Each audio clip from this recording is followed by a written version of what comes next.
దేవునికి మహిమ కలుగును గాక. ఈ యొక్క జూన్ మాసంలో మొట్టమొదటి ఈ జూమ్ మీటింగ్ ని మనం స్టార్ట్ చేసుకోవడానికి దేవుడు చూపిన మహాకృపను బట్టి మరి దేవుని మొట్టమొదటిగా ఎంతగానో స్తుతిస్తున్నాం, ఆరాధిస్తున్నాం. ఈ యొక్క మన యొక్క మీటింగ్ ని స్టార్ట్ చేసుకుందాం. అందరూ జాయిన్ అవ్వండి, మిగిలిన వాళ్ళు ఎవరైనా కూడా. ఇక మొట్టమొదటిగా ప్రార్థనతో మన యొక్క మీటింగ్ ని ప్రారంభించుకుందాం. మొట్టమొదటి ప్రారంభ ప్రార్థన చేయవలసిందిగా మేడం మనోరాణి మేడం, అంటే CB2 నెల్లూరు మనోరాణి మేడం ని రిక్వెస్ట్ చేస్తున్నాం. మేడం సార్ ప్రేయర్ చేయండి మేడం. స్టార్టింగ్ ప్రేయర్ వీడియోలోనే చేయండి. Praise the Lord to all LIC employees prayer fellowship group. Myself, I am G Manorani, AO CB2 Nellore. Prayer.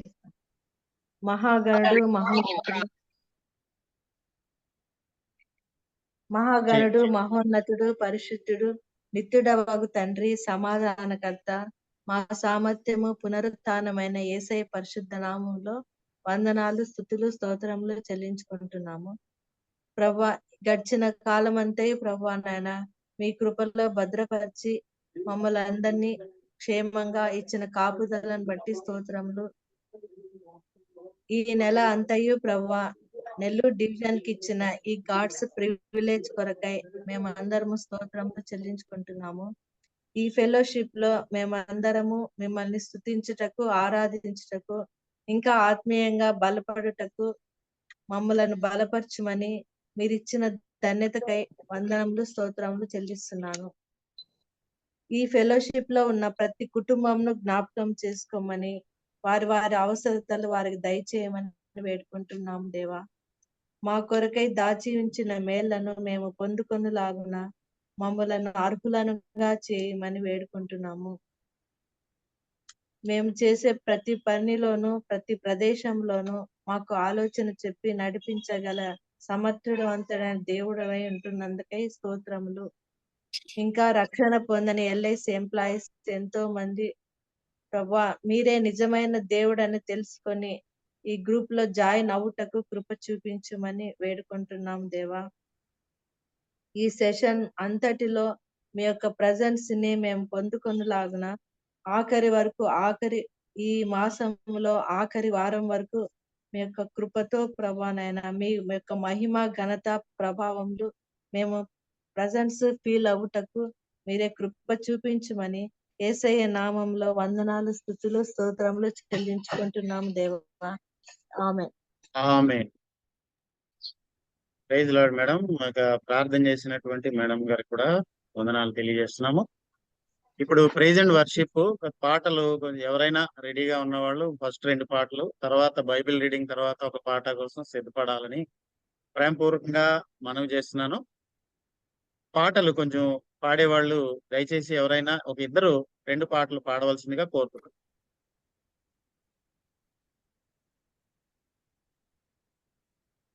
తమ్ముడు హైదరాబాద్ నుంచి వరప్రసాద్ గారు ఉన్నారు, ఒకసారి ఇన్వైట్ చేయ. Madhu GPR Prasad garu. Praise lord brother. Praise lord.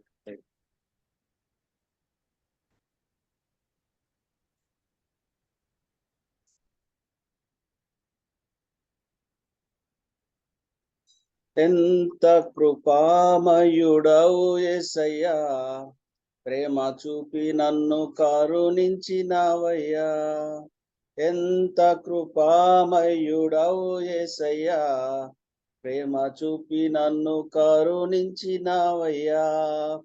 నలిగితివి వేసారితివి, నలిగితివి వేసారితివి, నాకై ప్రాణమునిచ్చితివి,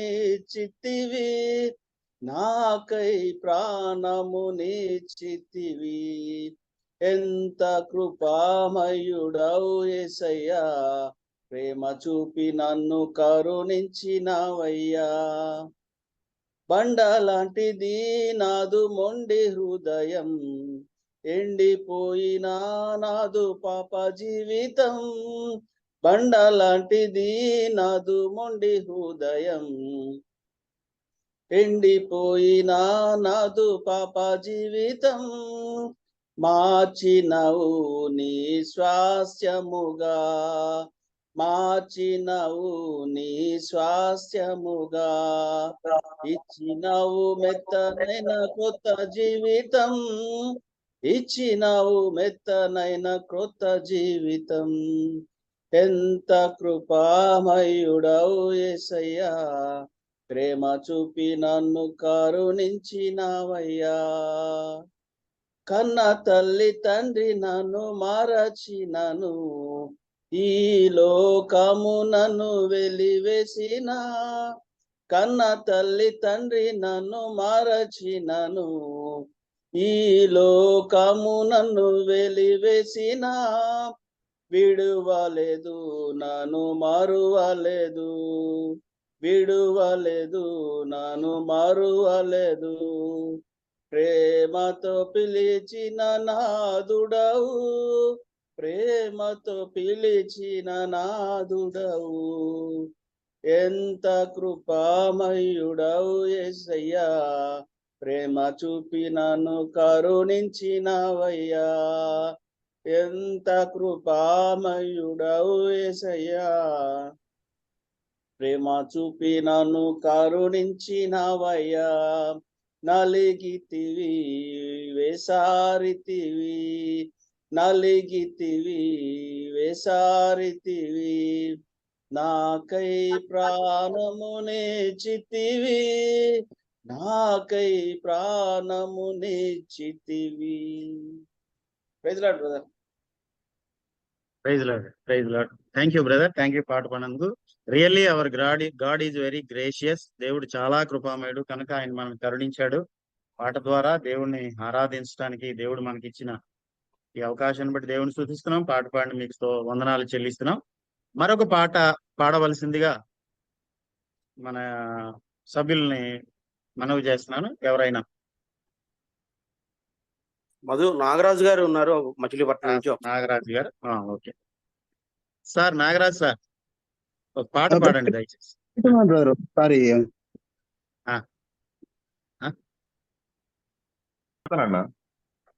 రమేష్ నాయుడు పాడండి, గారు పాడండి. సార్ రమేష్ గారు పాడండి, పాడండి. మారని ప్రేమ, ఆరని ప్రేమ, మరువలేని మార్పులేని క్రీస్తు యేసుని ప్రేమ, మరువలేని మార్పులేని క్రీస్తు యేసుని ప్రేమ. ఇది కల్వరి ప్రేమ, కరుణించిన ప్రేమ, ఘోర పాపిని చేరదీసిన నేరమెంచని ప్రేమ, ఘోర పాపిని చేరదీసిన నేరమెంచని ప్రేమ. ఉన్నతంబగు క్రీస్తు ప్రేమ, ఊహ కందని ప్రేమ, ఉన్నతంబగు క్రీస్తు ప్రేమ, ఊహ కందని ప్రేమ. కన్న తల్లిని మించిన ప్రేమ, క్రీస్తు కల్వరి ప్రేమ, క్రీస్తు కల్వరి ప్రేమ. ఇది కల్వరి ప్రేమ, కరుణించిన ప్రేమ, ఘోర పాపిని చేరదీసిన నేరమెంచని ప్రేమ, ఘోర పాపిని చేరదీసిన నేరమెంచని ప్రేమ. నిన్న నేడు ఏకరీతిగా ఉన్న యేసుని ప్రేమ నిన్న నేడు ఏకరీతిగా ఉన్న యేసుని ప్రేమ నన్ను కోరి నన్ను చేరి నాథుడేసుని ప్రేమ నన్ను కోరి నన్ను చేరి నాథుడేసుని ప్రేమ క్రీస్తు కల్వరి ప్రేమ ఇది కల్వరి ప్రేమ కరుణించిన ప్రేమ ఘోర పాపిని చేరదీసిన నేరమెంచని ప్రేమ ఘోర పాపిని చేరదీసిన నేరమెంచని ప్రేమ కుసుమ కోమల వధువుగాను సిద్ధపరచిన ప్రేమ కుసుమ కోమల సిద్ధపరచిన ప్రేమ శ్రేష్ట పరిమళ ద్రవ్యములతో నన్ను చేరిన ప్రేమ శ్రేష్ట పరిమళ ద్రవ్యములతో నన్ను చేరిన ప్రేమ క్రీస్తు కల్వరి ప్రేమ ఇది కల్వరి ప్రేమ కరుణించిన ప్రేమ ఘోర పాపిని చేరదీసిన నేరమెంచని ప్రేమ ఘోర పాపిని చేరదీసిన నేరమెంచని ప్రేమ మారని ప్రేమ ఆర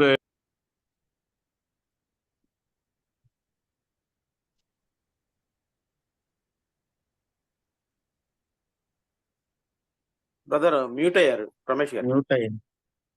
ప్రేమ రువలేని మార్పులేని క్రీస్తు యేసుని ప్రేమ. ప్రైజ్ లార్డ్ అన్న, thank you for the opportunity. Thank you. Praise lord brother, praise lord. ఇలా చక్కని పాట పాడి దేవుని స్తుతించినందుకు మీకు ప్రత్యేకమైనటువంటి వందనాలు తెలియజేస్తున్నాం. ఇప్పుడు మనం బైబిల్ రీడింగ్ చేసుకుందాం. బైబిల్ రీడింగ్ చేయవలసిందిగా బ్రదర్ రమేష్ బాబు గారు, బ్రాంచ్ మేనేజర్ కలిగిరి, బ్రదర్ ని నేను కోరుతున్నాను. సామెతల గ్రంథం 28వ అధ్యాయం 18 నుంచి 20 వరకు బ్రదర్ రమేష్ బాబు గారు.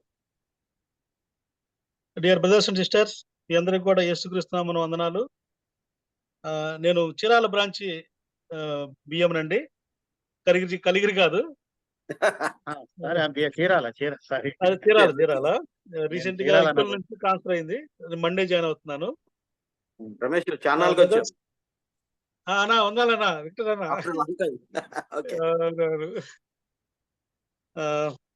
దావీదు కుమారుడును ఇజ్రాయేల్ రాజునైన సొలొమోను సామెతలు 28వ అధ్యాయము 18వ వచనం నుంచి 20వ వచనం వరకు నేటి వాక్య ధ్యాన భాగంలో భాగంగా మనం చదువుకుందాం. 28, 18 నుంచి 20. యథార్థముగా ప్రవర్తించువాడు రక్షింపబడును, మూర్ఖ ప్రవర్తన గలవాడు హఠాత్తుగా పడిపోవును. తన పొలము సేద్యం చేసుకుని వానికి కడుపు నిండా అన్నము దొరుకును. వ్యర్థమైన వాటిని అనుసరించు వారికి కలుగు పేదరికము ఇంతింత కాదు. నమ్మకమైన వానికి దీవెనలు మెండుగా కలుగును. ధనవంతుడగుటకు ఆతురపడువాడు శిక్ష నొందకపోడు. దేవుడి వాక్యం దీవించిన గాక. Thank you brother. Thank you brother. చక్కగా బైబిల్ రీడ్ చేసినందుకు మీకు ప్రత్యేకమైన వందనాలు. ఇప్పుడు ప్రైజ్ అండ్ వర్షిప్ మరొక పాట పాడవలసిందిగా బ్రదర్స్ రిక్వెస్ట్ చేస్తున్నాను. ఎవరైనా మరొక పాట నేను వాడినా నెక్స్ట్ నేను వాడినా పాడండి సార్, పాడండి. ఓకే, నేను పాడతాను. Okay. So thank you for this very nice opportunity అండి. ఆఫ్టర్ లాంగ్ టైం ఇస్రాయల్ గారు అవునండి, ఛానల్ తర్వాత అవకాశం వచ్చింది మీకు. అవును, చాలా రోజుల తర్వాత వచ్చింది. దేవుని కృపను బట్టి మరి నెల్లూరు డివిజన్ వాళ్ళ యొక్క ఎంతూజియాజం కానీ పార్టిసిపేషన్ చూస్తుంటే చూడముచ్చటగా ఉంది, సంతోషంగా ఉంది. దాన్ని బట్టి ప్రభువును స్తుతిస్తున్నాను. Congratulations and appreciations to all the brothers and sisters of Nellore division. 40 people have joined. దాన్ని బట్టి దేవునికి సమస్త ఘనత మహిమ. చిన్న పాట పాడుకొని దేవుని యొక్క నామాన్ని స్తుతించిన తర్వాత మనం నెక్స్ట్ ఐటెంలోకి వెళ్ళిపోదాం.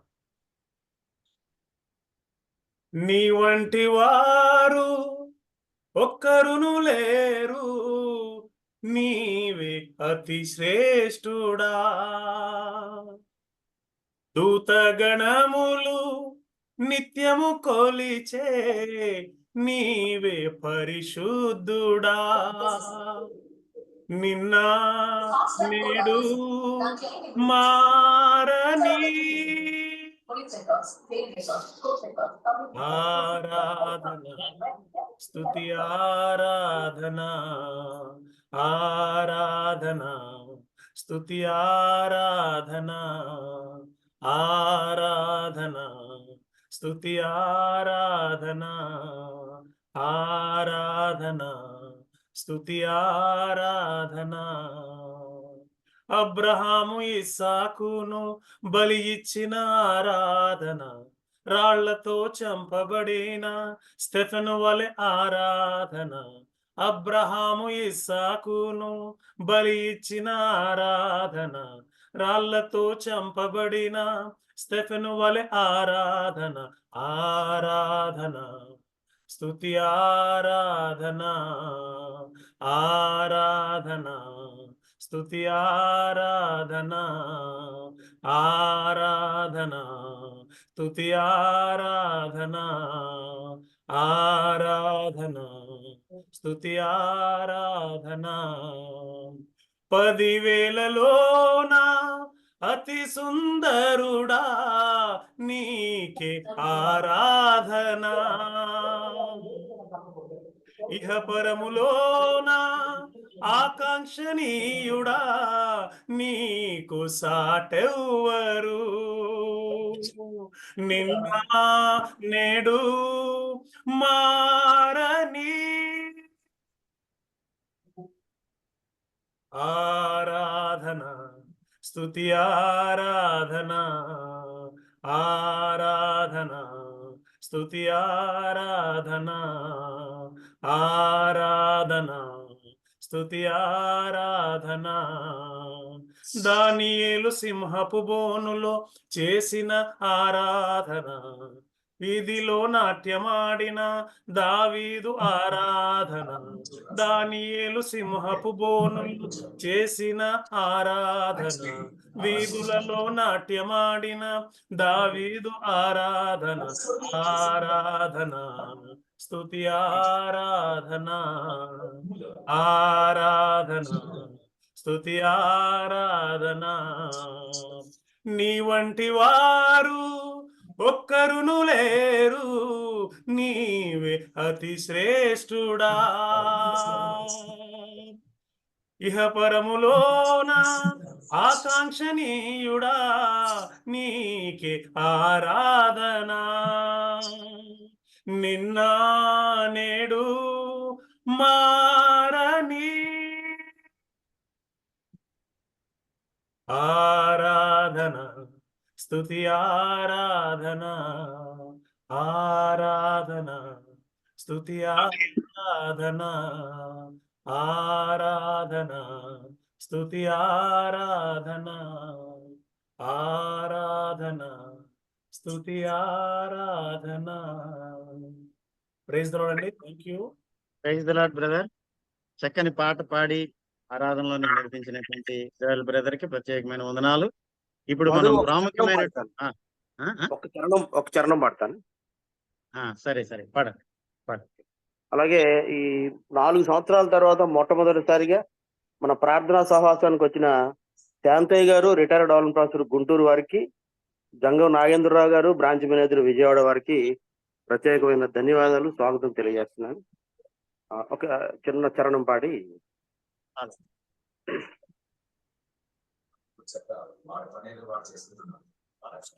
ఎమ్మగిల్లు కళ్ళల్లో నా కన్నీళ్ళెంత కాలం, కష్టాల కడలిలో సాగదు పయనం, విడుదల సమీపించెను, నీకు వెలుగు ఉదయించెను, విడుదల సమీపించెను, నీకు వెలుగు ఉదయించెను.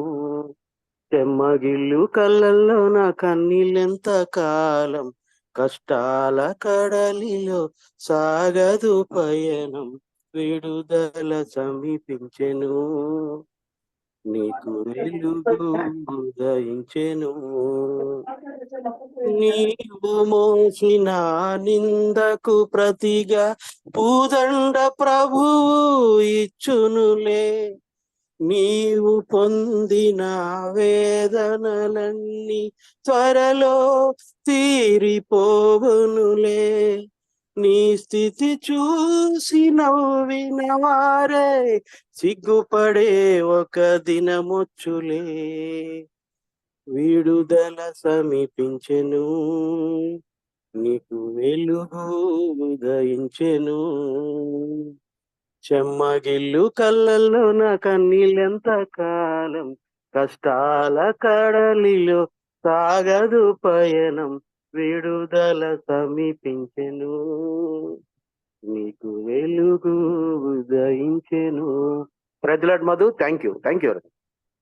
Praise lord. Thank you very much. మళ్ళా ఒక చక్కని పాట విడుదల సమీపించినని పాడుతూ మిమ్మల్ని ఆరాధనలోనికి దేవుని వద్దకు నడిపించినందుకు. ఇప్పుడు మనం ప్రత్యేకమైనటువంటి సమయంలోనికి వచ్చాం. వాక్యం ప్రత్యేకమైన సమయం అంటే ఒక ఆరాధనలో స్టార్టింగ్ నుంచి ఎండింగ్ వరకు అంతా ప్రత్యేకమే. అయితే కూడా దేవుడు మనతో మాట్లాడేది మరింత ప్రత్యేకమైనటువంటి విషయం. దానికి ముందుగా ఆయనకి మనం దగ్గర అవడం కోసం దేవుడి సన్నిధిలో ప్రార్థన, పాటల ద్వారా ఆరాధన మనం చేసి దేవుని యొక్క సన్నిధిని మనం అనుభవించి ఆయన నేరుగా మాట్లాడే విధంగా మనం సిద్ధపడుతుంటాం. కాబట్టి ముందు జరిగిన దానికంటే దేవుడు మనతో మాట్లాడే సమయం చాలా ప్రత్యేకమైనటువంటిదని, అందుకొరకు ఇప్పటి వరకు మనల్ని ఆరాధనలో మనం అందరము సిద్ధపడ్డాం.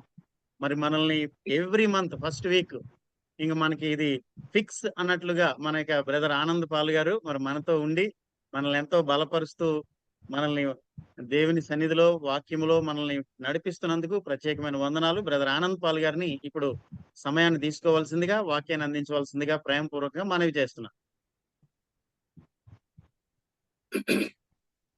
Thank you brother. దేవుని శ్రేష్టమైన నామానక చేరువచ్చిన ప్రియులందరికీ కూడా నేను వందనాలు చెల్లిస్తూ ఉన్నాను. ప్రాముఖ్యంగా నెల్లూరు డివిజన్ లో ఉన్న ప్రియ సహోదర సహోదరులందరికీ కూడా మరొక మారు ప్రత్యేకమైన వందనాలు. ఎంతో చక్కగా నడిపిస్తున్న నాయకులకు కూడా నేను వందనాలు చెల్లిస్తున్నాను. ప్రియులరా, ఈ సాయంకాల సమయంలో ప్రకటించిన రీతిగా సామెతల గ్రంథం 28వ అధ్యాయం 18 నుంచి 20 వరకు చదువుకున్నాం. అయితే 20వ వచనంలో మొదటి భాగం అనగా నమ్మకమైన వానికి దీవెనలు మెండుగా కలుగును, నమ్మకమైన వానికి దీవెనలు మెండుగా కలుగును. దయచేసి గమనించండి, ఈ వాక్యం మీరు ఇది వరకు అనేక మంది దైవజనుల ద్వారా విని ఉండవచ్చు. ఒకవేళ నేను కూడా బోధించి ఉన్నానేమో, నాకు సరైన జ్ఞాపకం లేదు. అయినప్పటికీ కూడా పరిశుద్ధాత్మ దేవుడు ఈ సాయంకాలపు శుభవేళ మనందరితో నేరుగా మాట్లాడాలని ఆశపడుతున్నాడు. కాబట్టి శ్రద్ధ కలిగి దేవుని మాటలు వినాలని, బైబిల్ ఉన్నవారు నేను రెఫరెన్స్ చెప్పినప్పుడు దయచేసి సహకరించాలని మరొక మారు దేవుని పేరిట మిమ్మల్ని బ్రతిమాలుతున్నాం. సామెతల గ్రంథం 28వ అధ్యాయం 20వ వచనం ప్రియులు బ్రాంచ్ మేనేజర్ ఎంతో చక్కగా చదివారు. మరొక మారు ఆ 20వ వచనం మొదటి భాగం చదువుతున్నాను. నమ్మకమైన వానికి దీవెనలు మెండుగా కలుగును. మీకందరికీ సుపరిచితమైన లేఖన భాగమే. నమ్మకమైన వానికి, నమ్మకం అనగా విశ్వాసము, అంటే సరైన విశ్వాసము కలవానికి దీవెనలు మెండుగా. మెండుగా అంటే తెలుగు అర్థం ఏంటంటే కొలత లేకుండా, అంటే లెక్కించలేనంత అపరిమితంగా ఆ దీవెనలు కలుగుతాయని శ్రేష్టమైన వాగ్దానంతో కూడిన వార్నింగ్ ప్రభువు ఇస్తూ ఉన్నారు. ఆయన కావాల్సింది ఏంటంటే నమ్మకమైన వారు కావాలని ఆయన ఆశపడుతూ లోకమంతా కూడా తిరుగుతూ వెతుకుతూ ఉన్నట్టుగా లేఖనం సెలవిస్తూ ఉంది. మనం బైబిల్లో చూసినట్లయితే ఎవరు నమ్మకమైన వారుగా కొంతమంది దైవజనులు, అనేక మంది దైవజనులు దేవునికి నమ్మకస్తులుగా, ఆయన మాటలకు నమ్మకస్తులుగా, ఆయన యొక్క మీద అంటే ఆయన యొక్క ఆజ్ఞల మీద నమ్మకమైన వారిగా, చాలా ఫెయిత్ఫుల్ సర్వెంట్స్ గా జీవించారు. తద్వారా అనేకమైన ఆర్థిక ఆత్మీయమైన దీవెనలు పొందారు. మనందరికీ బాగా తెలుసు నమ్మకత్వాన్ని గురించి మనం చూసినట్లయితే పితరుడైనటువంటి అబ్రహామును గురించి దేవుడు చక్కగా సాక్ష్యం చెప్పారు. ఆయన నమ్మకస్తుడని. ఒకానొక సందర్భంలో తను ఏర్పాటు చేసుకున్న మోషేను గురించి సంఖ్యాకాండము 12వ అధ్యాయం 7వ వచనంలో ఈ రీతిగా సెలవిస్తారు.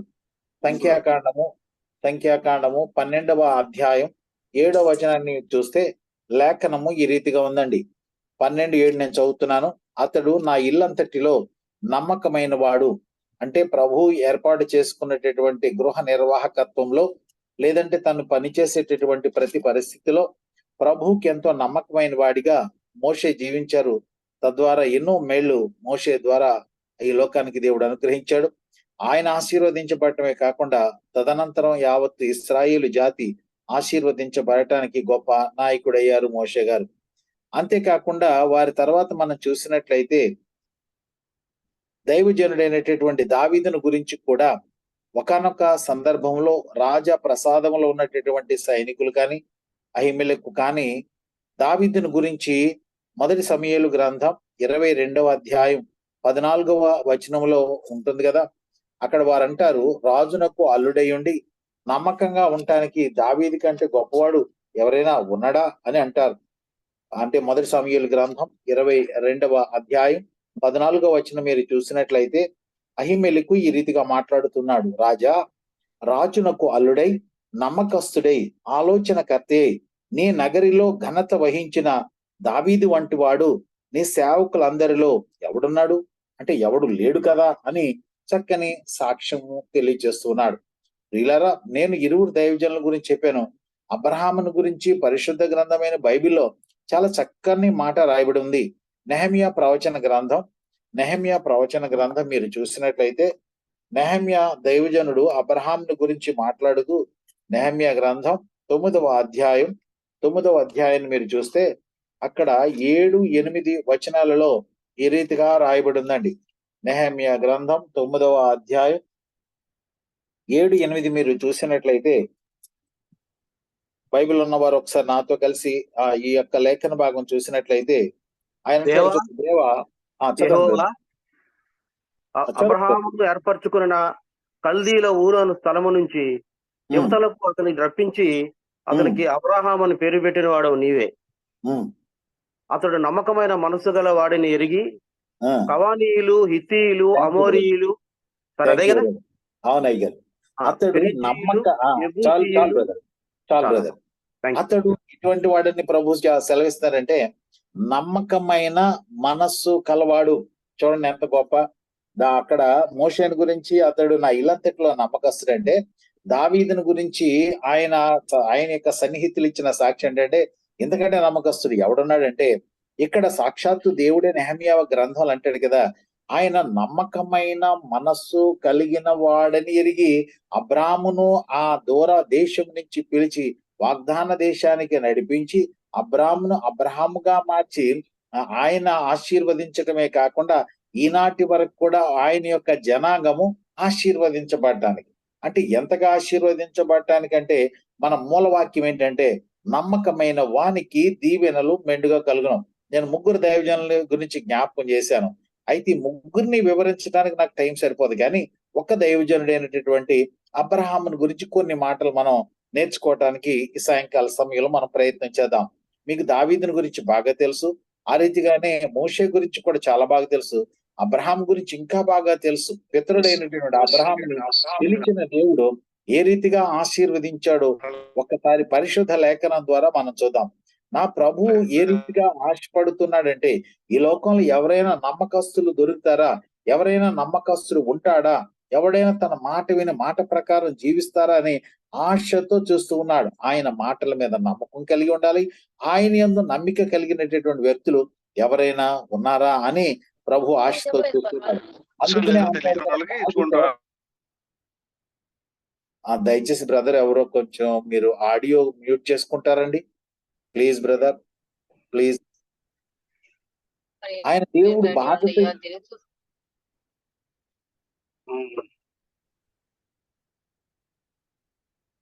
దేవుడు బాధతో ఈ మాట చెప్తూ ఉన్నారండి. చాలా బాధపడుతూ ఈ మాట అంటాడు. ఇర్మియా ప్రవచన గ్రంథం 5వ అధ్యాయం 1వ వచనాన్ని మీరు చూస్తే, ఇర్మియా ప్రవచన గ్రంథం 5వ అధ్యాయం 1వ వచనం చూస్తూ ఉంటే ఆయన బాధతో ఈ రీతిగా ప్రభు చెప్తూ ఉంటాడు.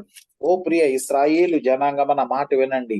యెరూషలేము వీధులలో అటు ఇటు పరిగెత్తుతూ చూచి తెలుసుకునుడి. దాని రాజ వీధులలో విచారణ చేయుడి. న్యాయము జరిగించుచు నమ్మకముగా ఉండ యత్నించుచున్న ఒక్కడు మీకు కనబడినలా నేను దాన్ని క్షమింతును. ఓ ఇశ్రాయేలు పురమా, ఇశ్రాయేలు పట్టణ ప్రజలారా, మీరు వీధులన్నీ కూడా తిరగండి. అందులో నమ్మకమైన వాడు ఒక్కడుంటే చాలు. నమ్మకముగా ఉండ యత్నించుచున్న ఒక్కడు మీకు కనబడినలా నేను ఆ పట్టణాన్ని క్షమిస్తానని నా ప్రభు సెలవిస్తున్నాడు. ఎంత బాధతో ఈ మాట మాట్లాడుతున్నాడో చూడండి నా ప్రభు. అంతేకాకుండా కీర్తనకారుడు అంటాడు కదా, 101వ సంకీర్తనలో ఒక శ్రేష్టమైన మాట ఇటువంటిదే ఉంటుందండి. 101వ కీర్తన 101వ కీర్తన మీరు చూడండి ఒక్కసారి.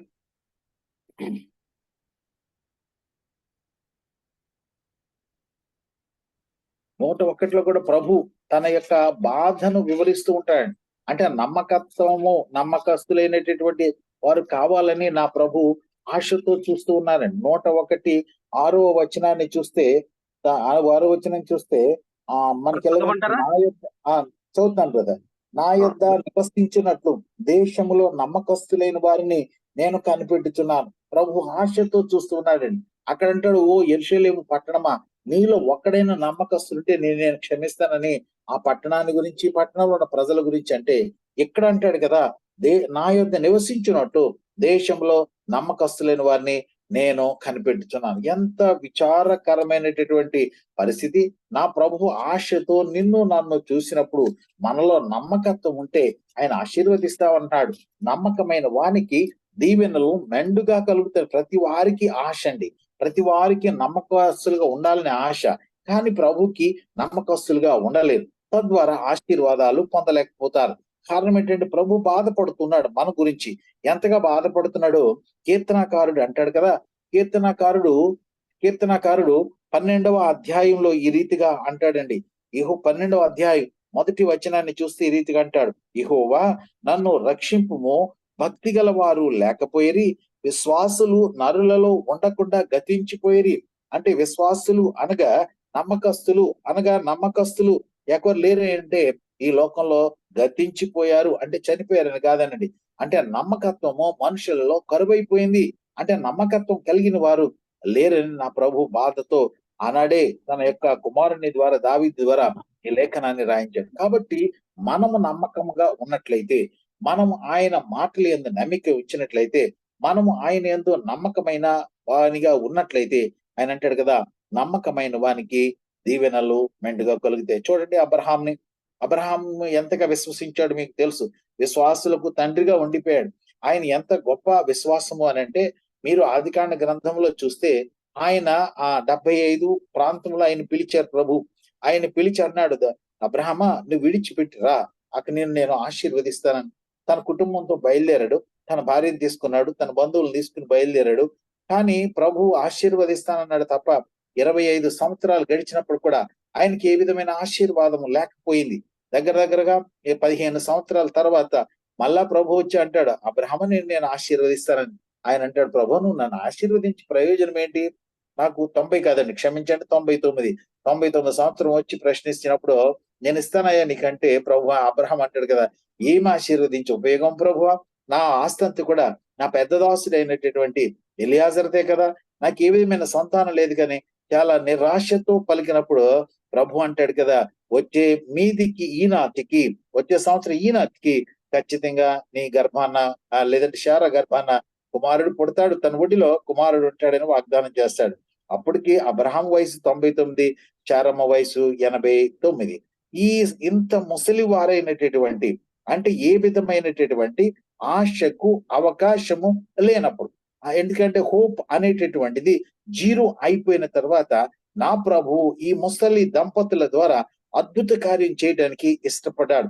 చాలా సార్లు మనం దీవెనలు కావాలి అని అనుకుంటాం, కానీ మనం ప్రభు మీద పూర్తిగా ఆధారపడం, ప్రభు యొక్క మాటల మీద పూర్తిగా ఆధారపడం.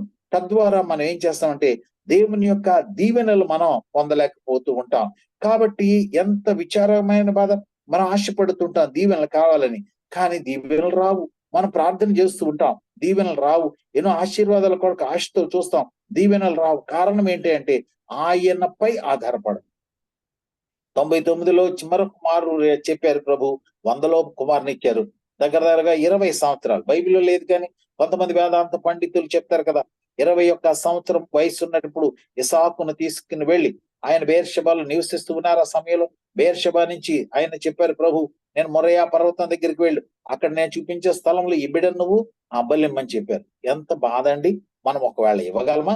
ఇది చెప్పటానికి లేదంటే ప్రకటించటానికి, మాట్లాడటానికి చాలా ఈజీగా ఉంది. ఒకవేళ నా జీవితంలో లేక ఒక కుమారుని నాకు ఇచ్చి ఆ కుమారుని నువ్వు బలివ్వు అని ఎవరైనా అడిగితే నేను ఇవ్వగలనండి? నేను దానికి ఒప్పుకోగలనా?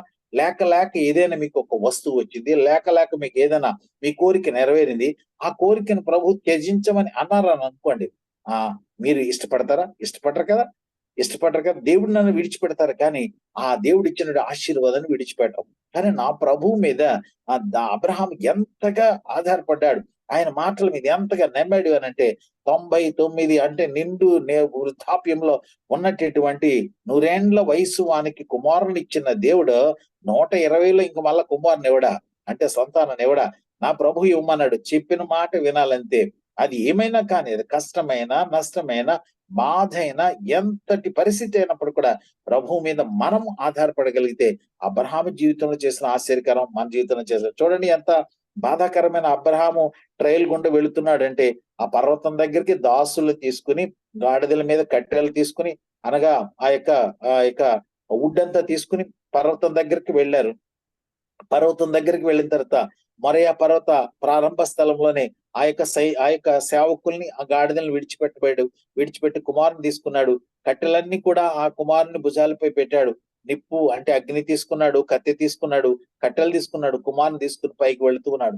మార్గ మధ్యంలో ఆ బిడ్డ అడుగుతున్నాడు, డాడీ కట్టెలు ఉన్నవి నా భుజాల మీద, మీ చేత అగ్ని ఉంది, అలాగే మరొక చేత కత్తి ఉంది, కానీ బలి పశువు, దహన బలికి బలి పశువు ఏదంటే అబ్రహాము విశ్వాసం ఎంత గొప్పదంటే నా ప్రభువే చూసుకుంటాడు. మీకు తెలుసు ఆదికాండ గ్రంథం 22వ అధ్యాయాన్ని చూస్తే యెహోవా ఈరే అంటాడు, యెహోవా చూసుకొనును.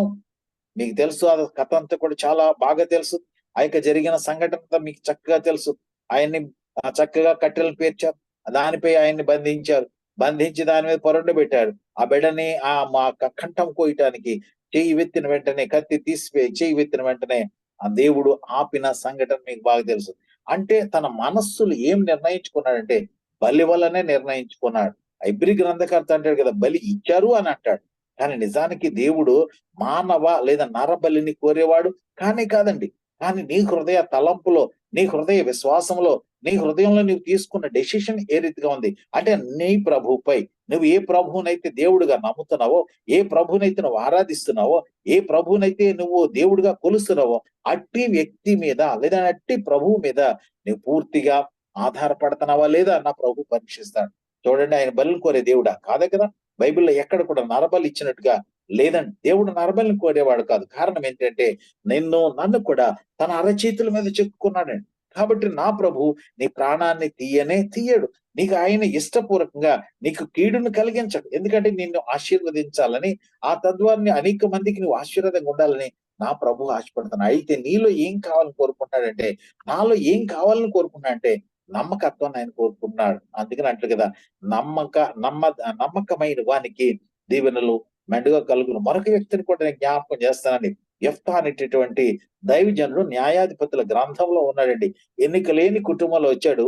ఎన్నిక లేని కుటుంబంలో వచ్చినప్పుడు దేవుడు అతను ఒక పరాక్రమశాలిగా న్యాయాధిపతిగా హైలైట్ చేశాడు. ఒక శత్రువులపై యుద్ధానికి వెళ్ళినప్పుడు ఆ యెఫ్తా ఒక నిర్ణయం తీసుకుంటాడు. ఏంటి ఆ నిర్ణయం అంటే, నా ఇంటి నుంచి ఏది మొదటగా వస్తుందో, ఒకవేళ నువ్వు విజయం ఇచ్చి నేను తిరిగి వచ్చేటప్పుడు నా ఇంటి నుంచి ఏదైతే అది వస్తుందో దాన్ని నీకు దహన బలిగా అర్పిస్తాను ప్రభు అంటాడు.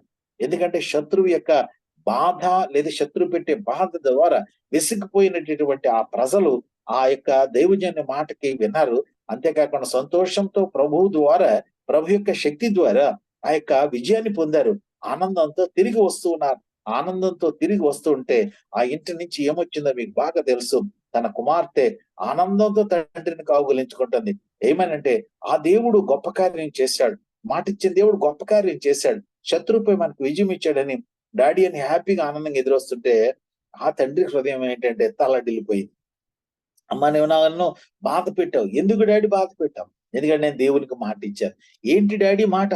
నేను నా ఇంటి నుంచి ఏదొస్తే దాన్ని దహన బలిగా ఇస్తానని. కానీ కుమార్తె ఎంత విశ్వాసం కలదు చూడండి. ఎన్నిక లేని మా కుటుంబాన్ని దేవుడు ఎన్నుకొని యావత్తు శత్రు సైన్యం మీద విజయం ఇచ్చిన దేవుడు నన్ను ఎందుకు బలిగా కోరుకుంటాడు? కాబట్టి నా తండ్రి ఇచ్చిన మాట ప్రకారం నేను విధేయురాలను కావాలి. కాబట్టి డాడీ నువ్వేం వర్రీ కావకలా, నన్ను నువ్వు ఏదైతే దేవునికి సమర్పించావో బలి ఇవ్వాలనుకున్నావో నన్ను ఇవ్వము. కానీ నాకు ఒక చిన్న సమయం డాడీ, నాకు ఒక 2 నెలల సమయం. నేను నా యొక్క తోటి చెలికత్తెలు కూడా కొండలకు పోయి నా కన్యాత్వం నిమిత్తం ప్రార్థించిన తర్వాత నేను ప్రభువుకు సమర్పించుకుంటానని బిడ్డ తీసుకుంది. అంటే అవి శ్వాసుల జాబితాలో ఉన్నటువంటి యెఫ్తా తన కుమార్తెను బలిచ్చినట్టుగా లేఖనం సెలవిచ్చినప్పటికి కూడా ఆమె సమర్పించబడింది తప్ప దేవుడు బలిని తీసుకోలేదండి. ఎందుకంటే దేవుడు దహన బలిని కోరేవాడు కాదు, నరబలిని కోరేవాడు కాదని. నీ హృదయ సమర్పణ అంటే నువ్వు ఏ రీతిగా ప్రభుపై ఆధారపడుతున్నావో అటుది. నేను ఇద్దరు మాత్రమే మీకు జ్ఞాపకం చేశాను, సమయాభావం. ఇలాగ అనేక మంది దైవజనులు, అనేక మంది గొప్పగా ఆశీర్వదించబడ్డారు అని అంటే కేవలం వారు ప్రభుకి నమ్మకంగా జీవించిన వారు, ప్రభు మాటపై నమ్మకంగా ఉన్నవారు. కాబట్టి దీవెనలు ఎవరికి వస్తాయి? కొన్ని మాటలు మీకు పరిశుద్ధ గ్రంథమైన బైబిల్ నుంచి చూపించి ఈనాటి ధ్యానం మనం ముగించుకుందాం. నేను చెప్పాను, నమ్మకమైన వారికి దీవెనలో మెండుగా కలుగుతాయని. అందుకే ఇర్మియా గ్రంథకర్త అంటాడు కదా, ఇర్మియా గ్రంథం 17వ అధ్యాయం మీరు చూసినట్టయితే, ఇర్మియా గ్రంథం 17వ అధ్యాయం 7వ వచనంలో ఈ రీతిగా చూస్తే ఈ రీతిగా ఉందండి. 17:7 యెహోవాను నమ్ముకొనివాడు ధన్యుడు, యెహోవానికి ఆశ్రయముగా ఉండును, వాడు జలముల యొద్ద నాటబడిన చెట్టు వలె ఉండును, అది కాలువల వారను దాని వేళ్లు తన్నును, వెట్ట కలిగినను దానికి భయపడదు, దాని ఆకు పచ్చగా ఉండును, వర్షం లేని సంవత్సరమున చింతనందదు, కాపు మానదు. ఎంత చూడండి, ఎవరైతే దేవుని నమ్ముకుంటాడో అంటే ఆయన మాటలు నమ్ముతాడో, దేవుని నమ్ముతాడో, యెహోవాను నమ్ముకున్న అంటే నమ్మిన వానికి ఎంత ఆశీర్వాదం అంటే వాడు ఎలా ఉంటాడంటే జలముల యొద్ద నాటబడిన చెట్టు వలె ఉంటాడు. అంతేకాకుండా కాలువల ఓరను దాని వేళ్లు తంటాయి, వెట్ట కలిగినను అంటే ఎండ కలిగినప్పుడు కూడా దాన్ని భయపడదు, దాని ఆకు పచ్చగా ఉంటుంది, వర్షం లేని సంవత్సరం చింతనందదు. ఎందుకంటే అది ప్రభుతో అట్టగొట్టుబడి ఉంది, ఆయన మీద ఆధారపడి ఉంది. ఎందుకంటే యోహాను సువార్త 15వ అధ్యాయం చూస్తే, మీరు ఆశీర్వదించబడటం వల్ల నా తండ్రి సంతోషపడతాడు అని ప్రభువు చెప్తున్నాడు. అంటే నీవు ఒకవేళ దేవునితో అంటుకట్టబడితే, అంటే నీవు దేవుని నమ్ముకున్నట్లయితే నీవు ఆ రీతిగా ఆశీర్వదించబడతావు. అంటే ఎవరికి దీవెనలు వస్తాయంటే ఎవరైతే ప్రభుని నమ్ముకుంటారో అట్టి వారికి దీవెనలు వస్తాయి. ఆ రెండవదిగా మీరు చూస్తే సామెతల గ్రంథం 22వ అధ్యాయం 9వ వచనం, సామెతలు 22:9 పరిశుద్ధ గ్రంథమైన బైబిలు ఈ రీతిగా సెలవిస్తూ ఉంది. 22:9 మీరు చూస్తే అక్కడ లేఖనం ఏం చెప్తుందంటే, దయాదృష్టి కలవాడు తన ఆహారములో కొంత దరిద్రునికిచ్చును, అట్టి వాడు దీవెన నొందును. దయాదృష్టి ఇది దేవుని యొక్క దృష్టి, దేవుని యొక్క తత్వం. అంటే దేవుని యొక్క కృపాతత్వంలో ప్రాముఖ్యమైనది దయాగుణం. అట్టి దయాదృష్టి కలిగిన వాడు ఎవరైతే ఆయన మనస్సు కలిగి ఉంటారో వారు ఆశీర్వదించబడతారు అని ప్రభు సెలవిస్తున్నాడు. మీరు సువార్తలో చూస్తే ఆయన జనులపై దయ కలిగి, ఆయన కనికరం కలిగి, ఆ ప్రజలు ఏమైపోతారని ఆశ కలిగి వారి మీద దయ చూపించినట్లుగా అనేక సంభవాల్లో మనం ఆయన చేసిన అద్భుత కార్యాల ద్వారా మనం గ్రహించగలం. మొట్టమొదటిగా దేవుని నమ్ముకున్న వానికి దీవెనలు వస్తాయి. రెండవదిగా దేవుని యొక్క హృదయమైనటువంటి లేదంటే దేవుని యొక్క స్వభావమైనటువంటి దయాదృష్టి కలిగిన వానికి దీవెనలు వస్తాయి. మూడవదిగా మనం చూస్తే ద్వితీయోపదేశ కాండంలో మీకు బాగా సుపరిచితమైనటువంటి లేఖన భాగం ద్వితీయోపదేశ కాండం 28వ అధ్యాయం. ప్రతి క్రైస్తవుడు కూడా ఒక పండితుడు చెప్తాడు, కనీసం రోజుకు ఒకసారి కొంతమంది ఈ లేఖన భాగం చదువుతారట. ఎందుకంటే ఈ దీవెనలు ఎంతో చక్కగా ఉంటాయండి. ద్వితీయ ఉపదేశ కాండం 28వ అధ్యాయాన్ని మీరు చూసినట్లయితే మీకు తెలుసు, శ్రేష్టమైన వాగ్దానాలని ప్రభు అక్కడ చేశాడు. అయితే ఈ వాగ్దానాలతో పాటుగా చిన్న కండిషన్ ఉంటుంది. అది 28వ అధ్యాయం 2వ వచనాన్ని మీరు చూస్తే లేఖనం ఈ రీతిగా సెలవిస్తూ ఉంది. నీవు నీ దేవుడైన యెహోవా మాట వినిన ఎడల, చిన్న కండిషన్, ఏం లేదండి పెద్దగా, నీవు నీ దేవుడైన యెహోవా మాట ఈ వినిన ఎడల, నీ దేవుడైన యెహోవా భూమి మీద ఉన్న సమస్త జనముల కంటే నిన్ను హెచ్చించును. ఎప్పుడు హెచ్చించును అంటే నీవు నీ దేవుడైన యెహోవా మాట వినాలి. చాలా మంది మాట వినరండి. ఎందుకంటే చాలా మంది బిడ్డలు తల్లిదండ్రుల మాట వినరు. అది తద్వారా కుటుంబాల్లో శాంతి సమాధానం ఉండదు. చాలా మంది భార్యలు భర్తల మాట వినరు, తద్వారా ఐక్యత ఉండదు. చాలా మంది భర్తల భార్యల మాట వినరు, ఎందుకంటే ఏకీభవించి వారి జీవితాన్ని గడపలేరు. వారిలో కుటుంబాల్లో శాంతి ఉండదు, సమాధానం ఉండదు. క్రైస్తవులుగా ఉంటూ ఉంటాం, మన సువార్తను ప్రకటిస్తూ ఉంటాం, చక్కని గీతాలు పాడుతూ ఉంటాం, చక్కని సాక్ష్యాలు చెప్తూ ఉంటాం. లోకంలో అందరూ అనుకుంటారు మనకంటే గొప్ప మాదిరికరమైన దంపతులు ఉండరేమని. కానీ మనలో ఏముండదు అనంటే ఐక్యత ఉండదు, సమాధానం ఉండదు. కారణం ఏంటి అంటే మాట వినం. మొదటిగా మనము దేవుని మాట వింటే మన బిడ్డలు కూడా ఖచ్చితంగా మన మాట వింటారు. మనం దేవుని మాట వింటే మన దేవుడిచ్చిన భార్య మన మాట వింటది. మన భార్య మొదటిగా దేవుని మాట వింటే మన భర్త అయినటువంటి మన మాట కూడా వింటది. ఒకవేళ దేవుని మాట వినని ఆ స్త్రీ భర్త మాట కూడా వినదండి, మీకు డౌట్ అక్కర్లా. ఎందుకంటే మాట వినట్లేదని చాలా మంది అంటూ ఉంటారు. సేవకులుగా మేము వెళ్ళినప్పుడు వాళ్ళ సమస్యలు చెప్తుంటారు. సో కొంతమంది అసలు మాటే వినరండి. కొంతమంది భార్యల మాటలు వినరు, కొంతమంది భర్తల మాటలు వినరు. కుటుంబంలో ఎందుకు ఈ యొక్క కలవరం లేదంటే అసమాధానం అంటే వారు ఎవరి మాట వినరంటే దేవుని మాట వినరు. కానీ ఇక్కడ లేఖనం చెప్తుంది 28వ అధ్యాయంలో ఉన్న ఈ వాగ్దానాలు లేదా ఆశీర్వాదాలు నీకు కావాలి అని అంటే ఆయన అంటాడు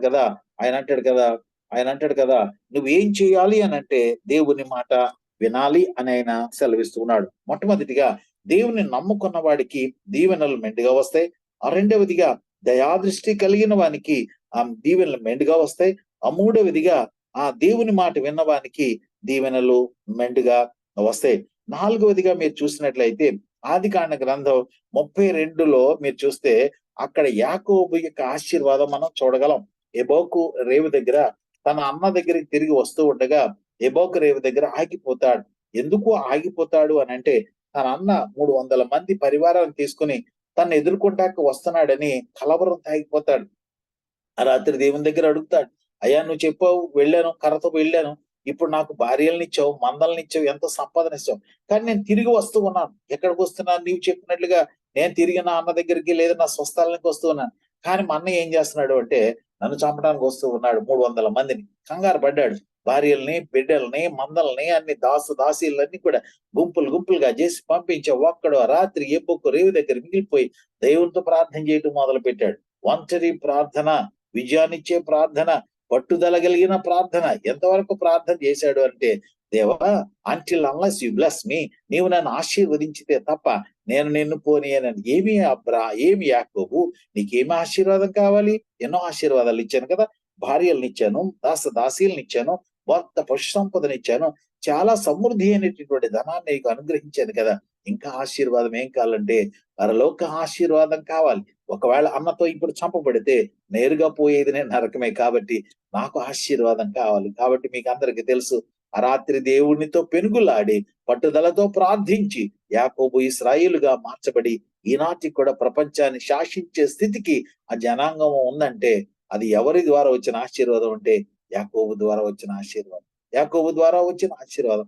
పట్టుదల కలిగిన ప్రార్థన ద్వారా ఆశీర్వాదం వస్తుంది. మొట్టమొదటిగా చెప్పాను, దేవుని నమ్ముకున్న వానికి ఆశీర్వాదం వస్తుందని. రెండోది, దేవుని గుణమైనటువంటి దయాదృష్టి కలిగిన వానికి ఆశీర్వాదం వస్తుందని. మూడోది చెప్పాను, దేవుని మాట వింటే ఆశీర్వాదం వస్తుందని. నాలుగోదిగా మీకు చెప్తున్నాను, దేవుని పట్టుదల కలిగి ప్రార్థిస్తే ఆశీర్వాదం వస్తుందని.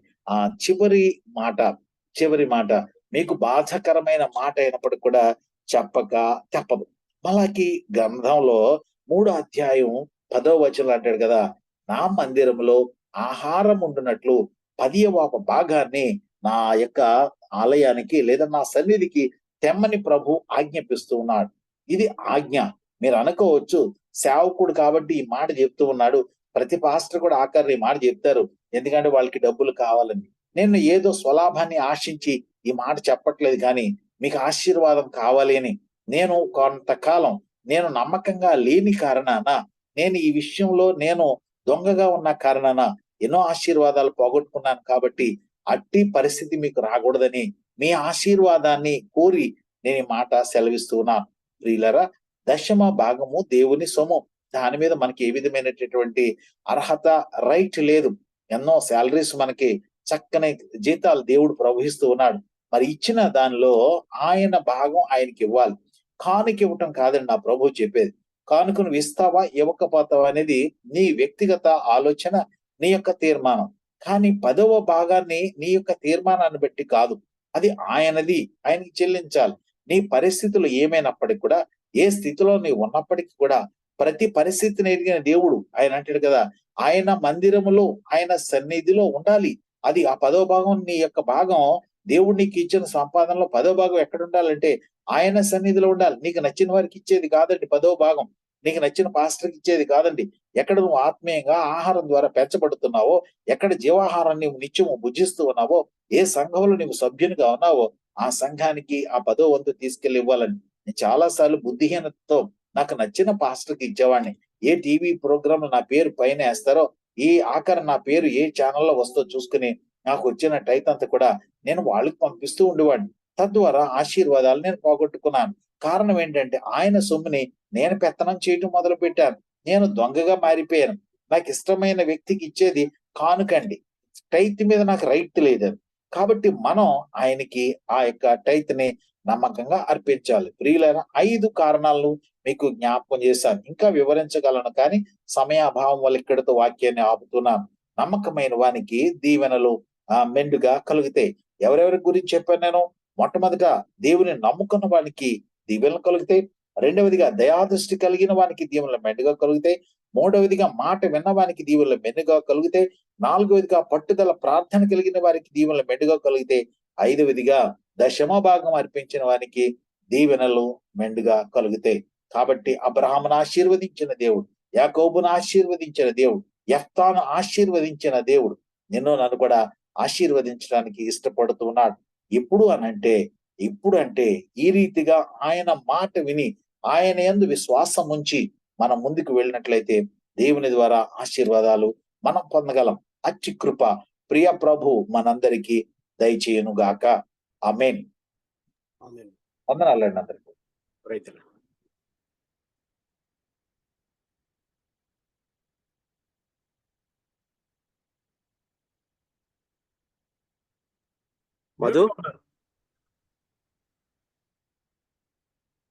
మధు మ్యూట్ లో ఉన్నట్టున్నావు చూడు. మ్యూట్ లో ఉంది, అదే నేను మాట్లాడుతున్నా. Praise lord brother, thank you so much for wonderful message. ఈ రోజు మరి ఎంతో చక్కగా నమ్మకమైనటువంటి వానికి దీవెనలు మెండుగా కలుగుతాయనే అంశం మీద మీరందరూ మాతో మాట్లాడినందుకు మరి మేమెంతో ఆ మాటలు నేర్చుకోవడానికి దేవుడు ఎంతో కృప చూపించాడు మీ ద్వారా. అవును, నమ్మకంగా ఉంటేనే దీవెనలు. ఎందుకంటే దీవెన అనేటువంటిది, దీవెన మీద ఇష్టం లేని వారు ఎవరు కూడా ఉండరు. అందరికీ దీవెన అంటే ఇష్టమే, బట్ ఎంతమందికి నమ్మకంగా ఉండడం ఇష్టం అనేదే క్వశ్చన్. కాబట్టి నమ్మకముగా ఉంటే, అంటే ఆయన నమ్ముకుంటే దీవెన మనకు దొరుకుద్ది. దయాహృదయం ఉంటే దీవెన మనకు దొరుకుద్ది. అదేవిధంగా దేవుని మాట వింటే దీవెన దొరుకుతుంది. పట్టుదల కలిగి దేవుడి సన్నిధిలో ప్రార్థన చేయాలి. ఐదవదిగా 10వ భాగాన్ని నమ్మకంగా దేవునికి ఇవ్వాలి అనేటువంటి విషయాలు మీరు మాకెంతో చక్కగా బోధించారు. అవును, నమ్మకంగా ఉన్నటువంటి వాళ్ళు మనల్ని మరి ముగ్గురు ఊరికనే ఉదాహరణ కోసం ముగ్గురిని చూపించారు. ఒకటి మోషే దేవుని ఇల్లంతటలో నమ్మకస్తుడు. అదేవిధంగా దావీదు దేవుని రాజ్యం అంతటలో నమ్మకస్తుడు. అదేవిధంగా అబ్రహాము దేవుని యొక్క సేవా జీవితం అంతటిలో కూడా నమ్మకస్తుడు. ఎందుకంటే అబ్రహాము ఏది ఇవ్వటానికి కూడా దేవునికి వెనకాడలేదు. ఒక దైవజనుడు చెప్పాడు, నాకు ఆ మాట గుర్తొస్తుంది. అబ్రహాము దేవునికి ఏమి ఇవ్వడానికి కూడా వెనకాడలేదు, కనుక దేవుడు అబ్రహాముకి ఏమి ఇవ్వడానికి కూడా వెనకాడలేదు అని చెప్పాడు. ఆ మాట మీరు చెప్తున్నప్పుడు, నాకు అబ్రహాం గురించి చెప్తున్నప్పుడు గుర్తొచ్చింది. చాలా సంతోషం బ్రదర్. ఎందుకంటే దీవెనలు అనేటువంటివి, అంటే blessings are conditional but God's love is unconditional. అది మనం చాలా సార్లు విన్నాం. కాబట్టి దీవెన మీద ఎవరికైతే ఇంట్రెస్ట్ ఉందో వారికి తప్పకుండా దేవుడు చెప్పినటువంటి ఆజ్ఞలను మనం ఏదైతే ఆయన చెబుతూ ఉన్నాడో ఆయన దైవజనుల ద్వారా మనం నేర్చుకోవాల్సి ఉంది. కాబట్టి మమ్మల్ని ఎంతో చక్కగా మరొకసారి నమ్మకత్వాన్ని మాకు గుర్తు చేసి నమ్మకంగా ఉండాలని మమ్మల్ని నడిపించినందుకు మీకు ప్రత్యేకమైనటువంటి హృదయపూర్వకమైనటువంటి వందనాలు తెలియజేస్తున్నాం.